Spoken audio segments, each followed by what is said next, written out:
Let's first of all let's make sure that the recording equipment is working as it should. And yes, it is. Yes, it is. Awesome. Right. So, ready to begin? Yeah. Awesome, awesome. All right. Hello, metal pilgrims all over the world. This is Julius from Metal Temple signing in with a very special guest today. We have none other than the legendary Max Cavalera of Soulfly joining us. Welcome, Max. How are you doing today? Good. How you doing, man? I am great. Oh, well, maybe not that great. I had a harsh night, but that is no news for a true metalhead. So, let's get on to business, shall we? Live life Uh, hard.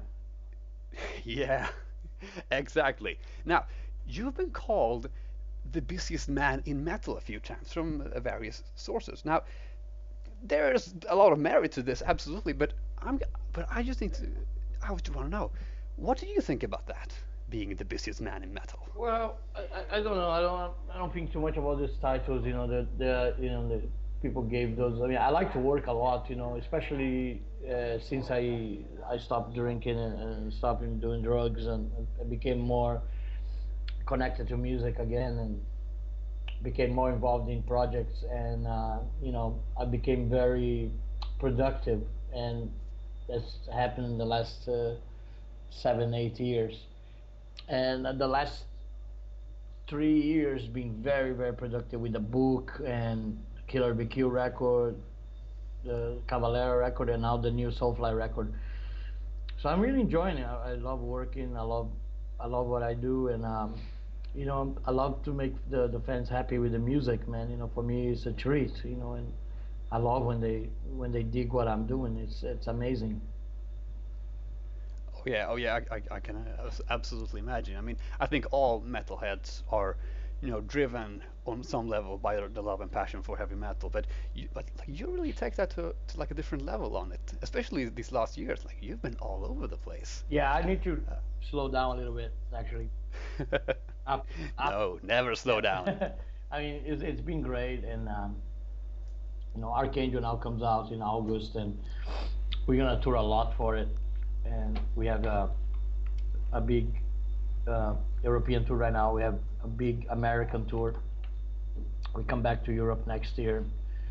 Hopefully, we can do Russia and Australia, Southeast Asia, South America, and cover most of the world, and have a big world tour. And then who knows after that what I'm gonna do. But for now, it's busy with the tour and keep it going. So it's looks pretty good. We have a lot of shows booked to the end of the year, so looks like we're gonna be busy for a while, and that's for me that's really great. Yeah, absolutely, I can understand that. Uh, Now, before you got on to the touring right now and stuff, last year you were working on both Cavalier Conspiracy and on Killer Be Killed. A very busy year. And now, while this of course is not about that, but what I'm wondering is, do you think that you're bringing something from those two projects into the new album, or is this like this is the opposite? This is like now I'm going to do something different from those two. Yeah, it's pretty different because Archangel is very biblical, and Killer BQ doesn't have anything biblical on it, so it's quite different. And in Killer BQ is about the three singers singing together, and the mix of melodic and trash together. And Yeah. Soulfly is more aggressive. It's more about the music that I listen to, bleeds more. And I think Archangel is even more aggressive than Savages, and but it's more biblical and more mystic at the same time. So I think it's yeah, it's a completely different album from Killer Be Kill. Yeah, yeah, of course, yeah, of course. I mean, of course, it is. But and like, yeah, yeah, like I said, you've said in previous interviews that you feel this is your most mystic album since Prophecy, at least, and that you're really going for a new sound on Soulfly.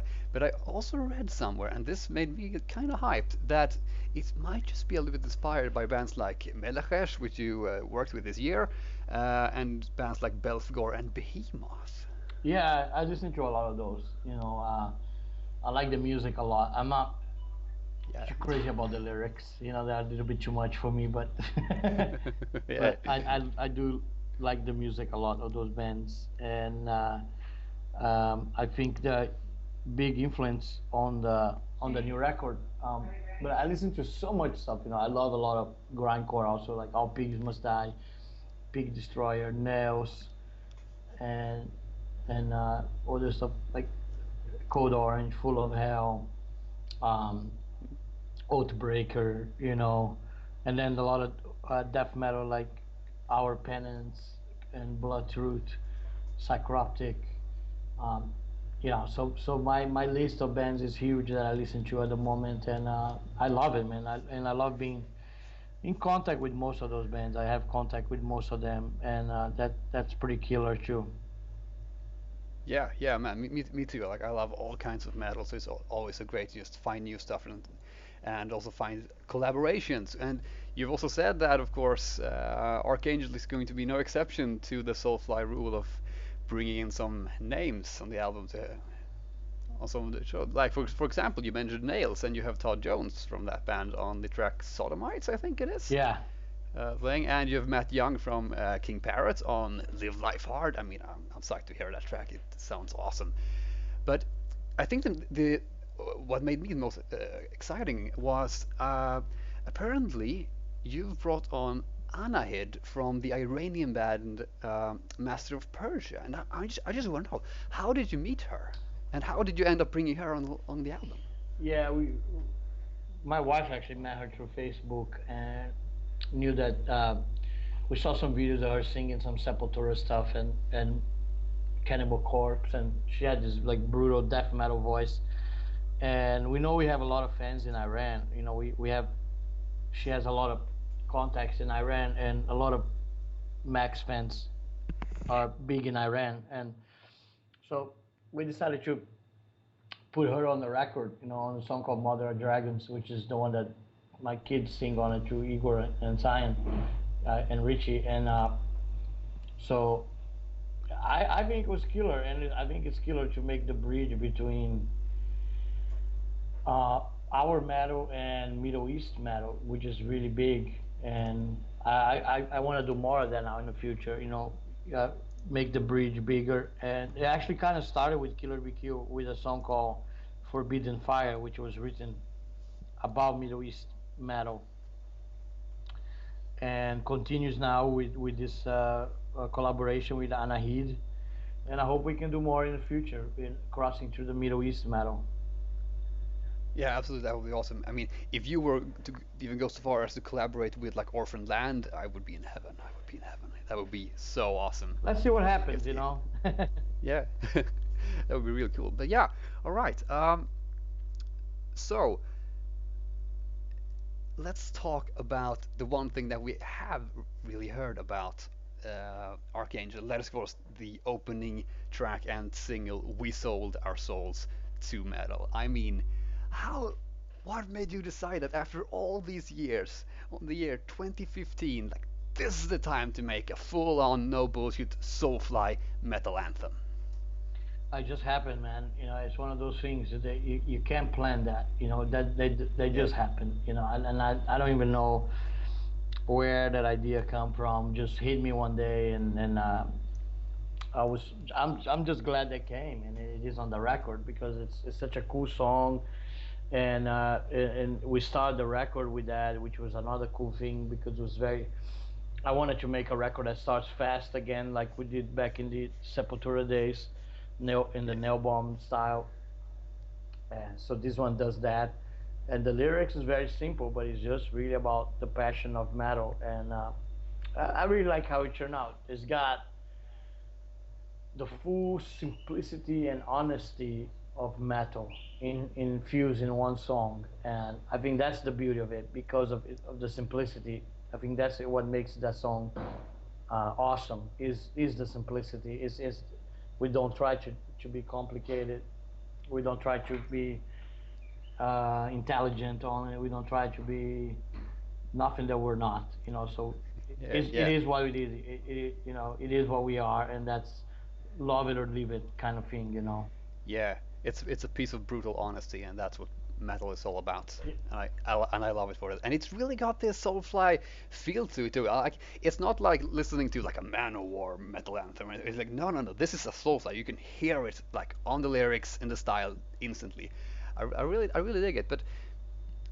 But you can also see like because I have all the track names in front of me, and you can see that well, most of the tracks on Archangel don't seem to be going in that direction at all. No, no. Archangel seems, like you've said, it looks like it's going to be a bit biblical, a bit mythological in its nature. It is, and a lot of stuff about old Babylon that I really kept Yeah. captivated about it is stuff like Shamash, which is the sun god of Babylonian days, and Ishtar Rising, which is the goddess of Babylon, and we have titans about the Greek titans like Zeus and Prometheus, and then some really really Old Testament stuff like Sodomites, which is about the destruction of Sodom. Archangel is about the war in heaven, and Bethlehem's blood is about the killing of the infants in Bethlehem. So very very different topics, but I think they all work together when you put in a contest like in an album like this. It works together perfect, especially if you have stuff like Live Life Hard in the middle to kind of break the vibe a little bit. So Yeah. it's not all biblical, so it's not fanatically biblical, but you have stuff to breaks the mold like Live Life Hard, which is about the way we live our life the metal way. uh, so I think it's kind of perfect, and I mean I wouldn't change anything. I think the record is exactly how it's supposed to be. Cool, really, really cool.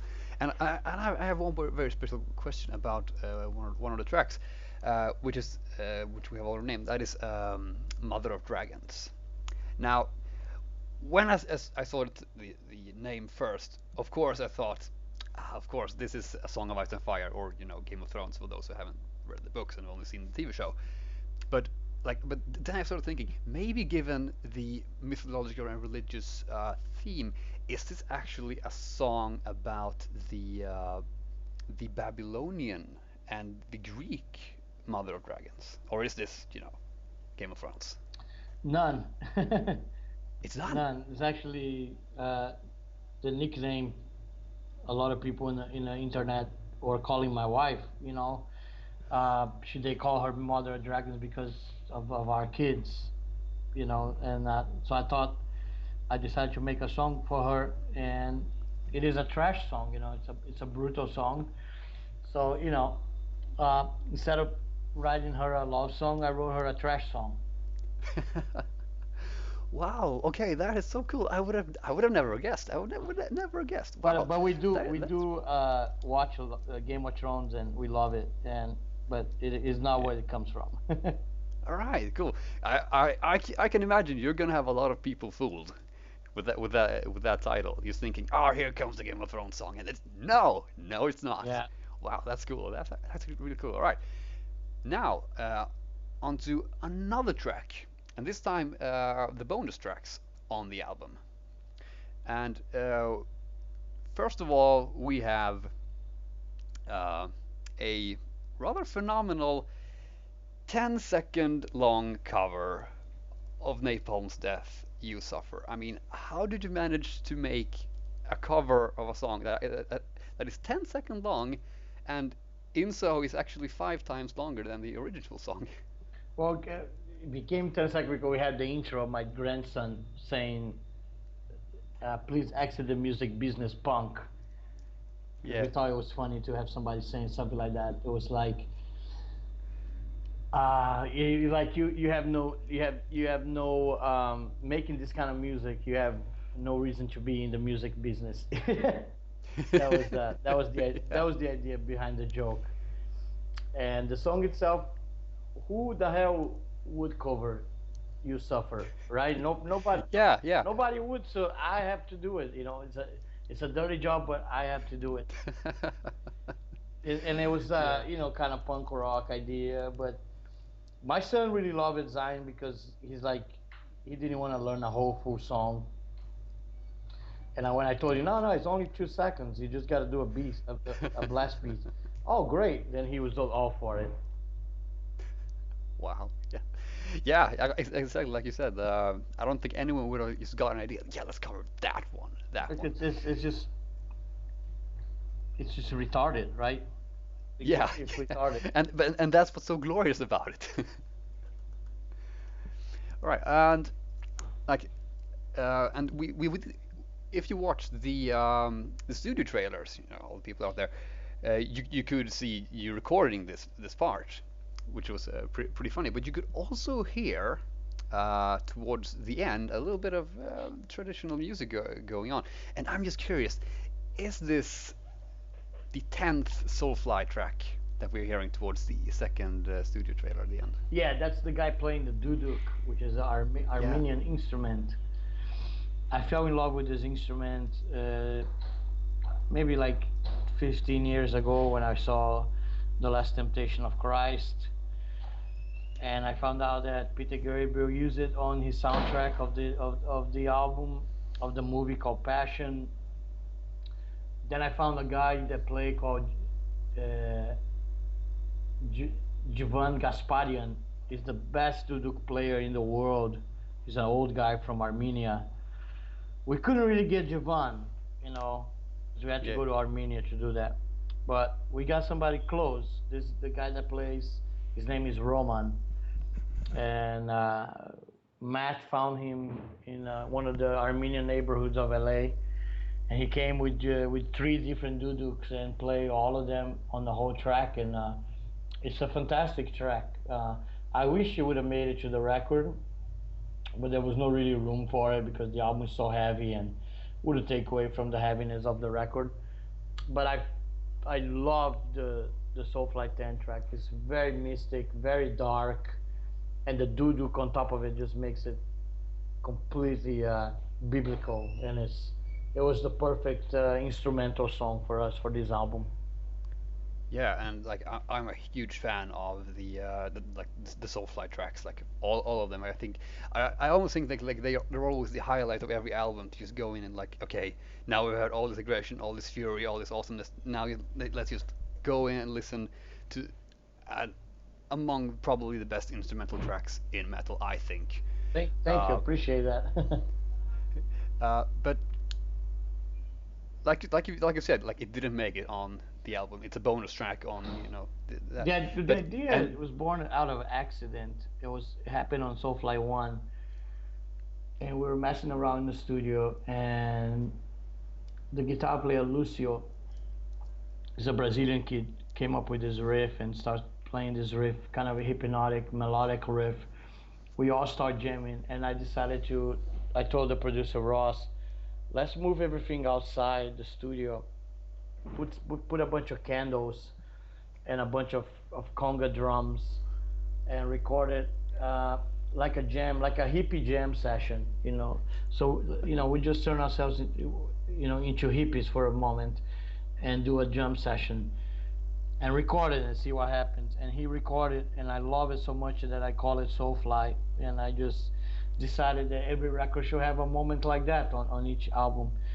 So it became a trademark after that. Eventually, some of the albums, like the last couple ones, the albums itself got heavier and heavier, and there was no room for it, and it became, uh, you know, included on the special edition, which is still cool. What I think is cool about it is that not everybody, like, you like this instrumental, yeah, but not everybody likes it. And I know some metalheads, the guys that just like the meat potatoes, the heavy stuff, they don't yeah, like that shit, man. And they got no patience for that. So that gives you the choice. If you like that, you can get the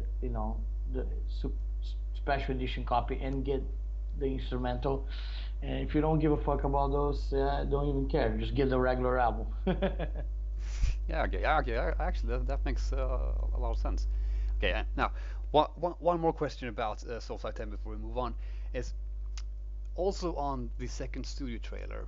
You could hear a little bit of flamenco style guitars going on. I think, I assume this is also from Soulfly 10, and they sounded a little bit Paco de Lucia or Aldi Meola inspired. Is that the case, or is this just Yeah, no, speculation on my that's part? Mark. Mark is amazing um, play play flamenco perfect. And in fact, my favorite thing I did with Mark so far is a track on Prophecy called Mars that goes into a whole flamenco jam session with a little bit of reggae, and it's the my favorite thing we've done so far.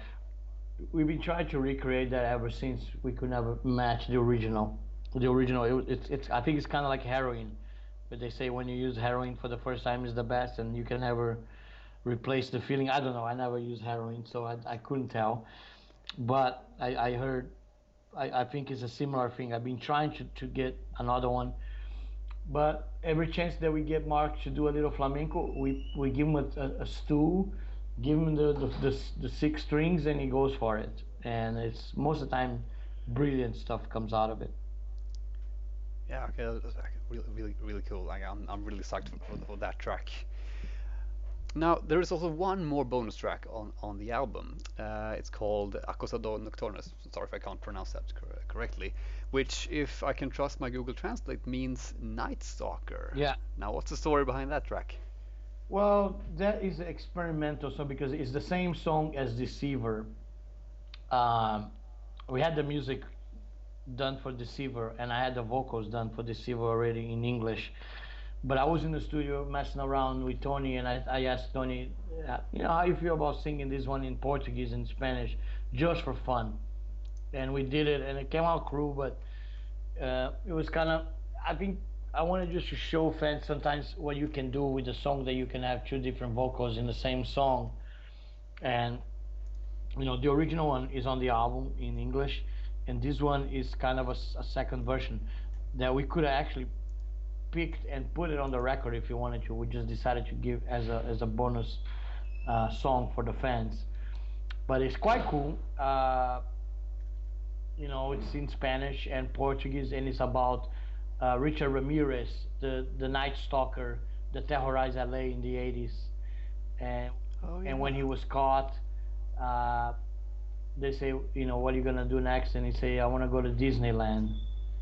That was his answer, and it was kind of very, very bad publicity for Disneyland, of course, because it's a Yeah. serial killer saying he wants to go to Disneyland. But he say he heard voices of Satan in dogs and shit like that. He was kind of a crazy guy. Oh yeah, definitely a crazy guy. And speaking of Night Stalkers, if you could be a nocturnal creature, which one would you choose to be? Dracula, of course. Oh, you're going classic. Yeah, of course. You're going classic. Yeah. Now, of course, there have been many versions of Dracula. So, which version? Well, I like the Bram Stoker. The one that made it into the movies, the Bram Stoker Dracula. Yeah. I think that was the best one, the coolest one. I seen the new one, Dracula Untold. It's kind of cool, but it kind of made him a little bit more like a superhero.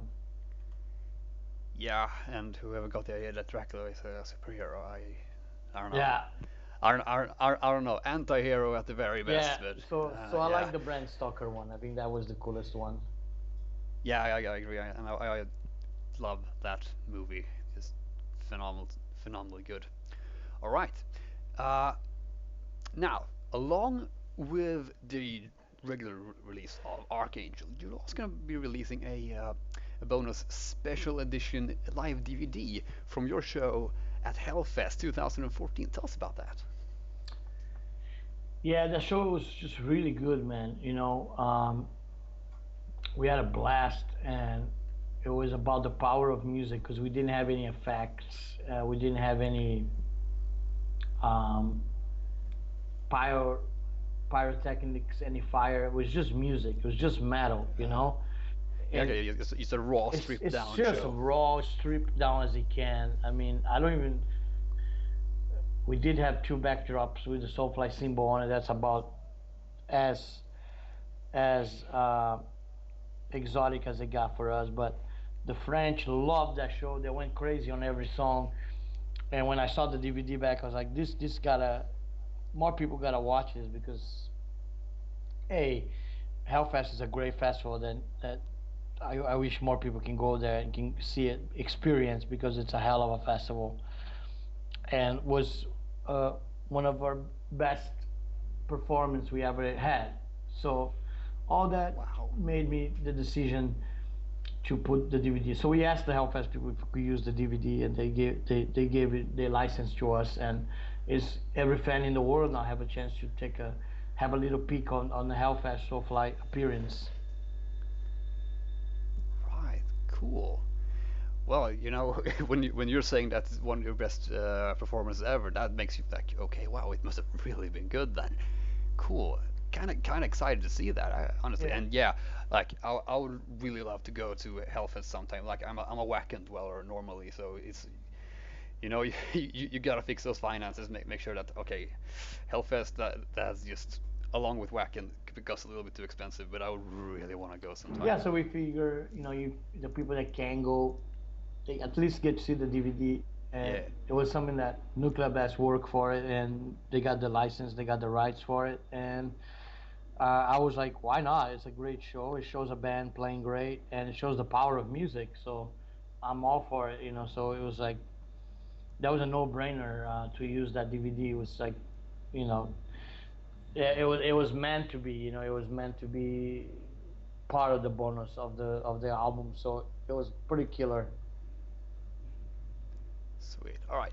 Now let's reiterate back to the oncoming and ongoing tour of the Archangel Tour. Now you're gonna be kicking off in North America next, right? Yeah.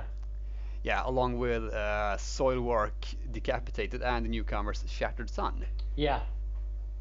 That sounds really cool. How are you feeling about this tour? Is there anything special going on that tour, or is it just like this is the Archangel Tour kicking off?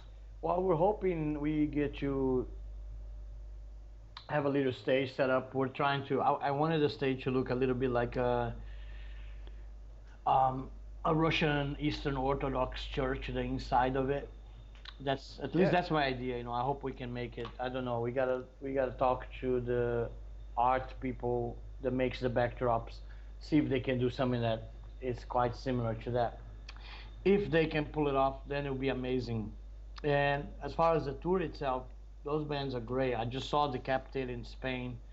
They blew my mind. They were so good. We're gonna have to work hard. Yeah, yeah, yeah, yeah. And they have they had a new album last year, which was pretty darn good.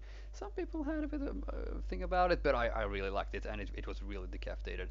And of course, Soilwork released their Argyle masterpiece 2 years ago, and they have a new one coming up this year. Have you toured with them before? No, I haven't. Oh, okay. So you're going this vibe, but I'm sure you've listened to Soilwork before. Yeah, yeah, I know the bands. Yeah, yeah, I love them. I love all of them. yeah. Blood Mantra is one of my favorite records that came out last year, and um, I think it's gonna be a fun, real fun tour. And I heard it got extended out for one more month with a couple of different bands, but I'm Oh, not allowed, and I'm not at liberty to say which bands are. They okay, okay, haven't they okay. haven't announced them yet. So Okay, but still, okay, that's pretty interesting. Something to look forward to, yeah, to it see was what's so going on. successful the first month of that tour that the promoters are all like calling. They wanted a piece of it, so they made it one more month. So it's gonna go for one more extra month now, and I'm very excited for that. And then we have one show in Chile, one show in São Paulo for Soulfly, and then we pick it up again in Europe in end of January, February. We have a 3 month European tour. Awesome. I hope you're swinging by Sweden because I would really like to catch one of those Yeah, shows. I hope so. Yes, awesome. All right.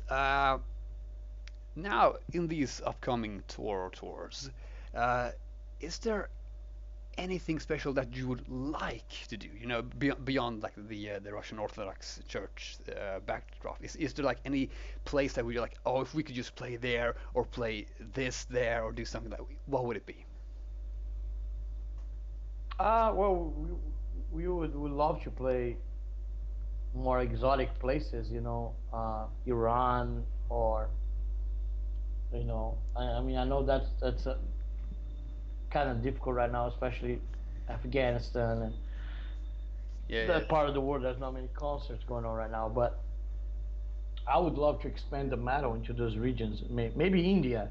I heard there's a big metal scene in India, and Oh you yeah, know, there is. uh, It's really exploding right now. You know, you got bands like Demonic Resurrection and stuff, really starting to make waves, and they're touring Europe soon, I think. It's pretty cool. so yeah. So I'm looking forward to do more stuff in those kind of countries. Hopefully, next year we can do some of that. Awesome, awesome. Now, if you could handpick two or three bands to go with on tour right now, right, just right now, which would you choose? Um, three bands. Yeah. I would pick. I would pick Ministry, um, Behemoth, and Malakesh. Oh wow, that lineup would destroy towns. Yeah, that would have been cool. Yeah, that would be, wow, that would be The amazing. old and the new. Yeah, definitely, and yeah, of course. Speaking of Malachi, you know, you were featured on one of their songs on their new album. Enki is a great record. Yeah, awesome record. Yeah, one And of my favorite. Lost Tribe that you're on was just a really good track. Yeah, Awesome second yeah. single. They wrote that especially for me, and it was killer. I love the collaboration. I love the band. I was a big fan of the band before. I love emissaries and everything they done. And you know when I was asked to be part of the new album, I was completely excited. And I didn't do it with them. I did it in Phoenix. They sent me the track, and I went to the studio by myself in Phoenix. But it was a killer song, and I loved the parts, and I did my best. And I'm very happy to be on that record. It's one of my most proud moments on somebody else's album. It's that it came out really good. I love the album. Ink is a great record, man, and they're on the right track, man. That band is really the topics are killer about Babylonian style. Oh It's yeah. influenced some of the stuff on the Soulfly album like Shamash and Ishtar Rising is direct influence from Elakash. And yeah, I just love the whole Middle Eastern vibe they got going. It's killer, man. Oh yeah, they're genre defining for sure. So, speaking of records this year, only speculating since we're only just about halfway through the year, which album do you think is going to be the best this year? Uh, And you're not allowed to say Archangel. yeah, yeah. Um, well, there's been a lot of good releases. The King Parrot album, Dead Set's great. Um, Noisem, Blossom Decay, it's really good. Um, you know, um, Melakash Enki is amazing. Yeah. Um, I'm very look forward to the new Nails, but that doesn't come out till December. Yeah, yeah, that's right. Yeah, so I think those Late between release. those are probably three of my favorite records this year. Right, awesome. And anything you're like looking forward to, except Nails, like that album, I think it's gonna just blow people's Yeah, I minds. think the Nails record's gonna be insane. They are just the most brutal band right now. That kind of metal. It's kind of like a mix of grindcore and napalm death with death metal, and they're going even harder. I talked to Todd, and Todd said the new album's gonna be even harder than before. So I can only imagine what it's gonna sound like. It's gonna be insane. Wow. Holy shit. All right. I think it's time we start wrapping this one up. So I just want to know, is there anything else on the horizon for you? You know, apart from the release of Archangel and its upcoming tours, is there anything like, yeah, I'll be doing that? Just a lot of touring, man. A lot of Archangel US tour, and then some shows in South America, European big tour in the beginning in the end of January. Hopefully all through Scandinavia, Sweden, in Norway, and we are in Denmark today, but we only got one show in Denmark. A long tour. I hope a long tour, and then hopefully a new Killer BQ album sometime next year or the year after that. Cool, sweet. All right. So, do you have any last words for all the metal pilgrims out there? Stay metal, motherfuckers. Stay metal. Yeah, Live life hard. live life hard. Yes. All right. Thank you, Max, so much. This has been great. At least I think this has been great. All right, man. Take care, right? Yeah. Yeah. All Take right. care.